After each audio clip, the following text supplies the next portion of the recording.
அனைவருக்கும் வணக்கம். மே 11, 2026 இந்த ஒரு நாள் உங்கள் பென்ஷன் வாழ்க்கையை கம்ப்ளீட்டாக மாற்றும்னு சொன்னால் நம்புவீங்களா? 60,000லேருந்து 80,000 ஆகும் சான்ஸ் இருக்குது. ஆனால் ஒரு கண்டிஷனும் இருக்குது. நம்ம எல்லோருக்கும் தெரியும், மாத சம்பளம் வந்தால் போதும் இஎம்ஐ, மருந்து, வீட்டு செலவு எல்லாம் ஒரு லைனில் நிற்கிது.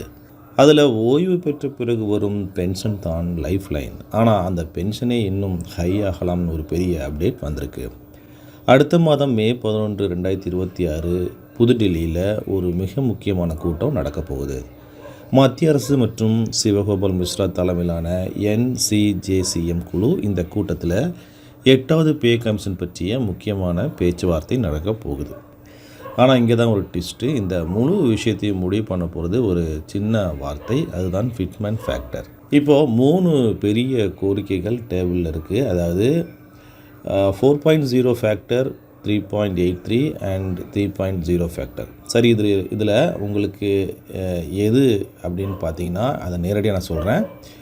4.0 ஃபிட்மென்ட் ஃபேக்டர் வந்தால் உங்கள் பென்ஷன் 81,852 வரை போகும். அதே போல் 3.83 வந்தால் 78,435. ஃபிட்மென்ட் ஃபேக்டர் 3 வந்தால் 61,389 முடிஞ்சிடும். ஒரு நிமிஷம் யோசிச்சு பாருங்கள். 61,000 81,000 மாதத்துக்கு 20,000 ரூபா டிஃப்ரென்ஸ். இது ஒரு வருஷத்துக்கு 2.4 லட்சம். இதுதான் ரியல் இம்பேக்ட். நீங்கள் இப்போ ஓய்வு வாழ்க்கை வாழ்கிறவங்க அல்லது அடுத்த சில வருடத்தில் ஓய்வு பெற போகிறவர்னா இந்த ஒரு முடிவு உங்கள் வாழ்க்கை தரத்தை ஹை ஆக்கலாம் அல்லது அதே நிலையில் வச்சுருக்கோம்.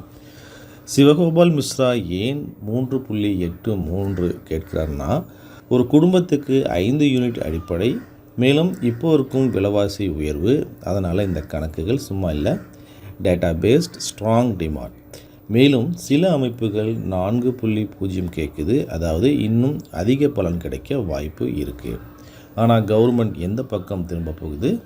சேஃப் சைடா அல்லது எம்ப்ளாயி சைடா? இதுதான் மே 11க்கு பிறகு தெரியும். 2016க்கு அப்புறம் 10 வருடம் வாழ்க்கை செலவு எப்படி உயர்ந்துச்சுன்னு நமக்கு தெரியும். அதனால் இந்த கூட்டம் ஒரு சாதாரண மீட்டிங் இல்லை, உங்கள் எதிர்கால வருமானத்தை தீர்மானிக்கும் நாள். ஒரு சின்ன ரெக்வஸ்ட், இந்த வீடியோவை பார்க்குறவங்களில் 37% பேர் இன்னும் சப்ஸ்கிரைப் பண்ணல. இந்த மாதிரி முக்கியமான அப்டேட் மிஸ் ஆகாமல் இருக்கிறோன்னா இப்போவே சப்ஸ்கிரைப் பண்ணுங்கள், லைக் பண்ணுங்கள், ஷேர் பண்ணுங்கள். மீண்டும் ஒரு முக்கியமான தகவலோடு சீக்கிரம் சந்திப்போம். நன்றி, வணக்கம்.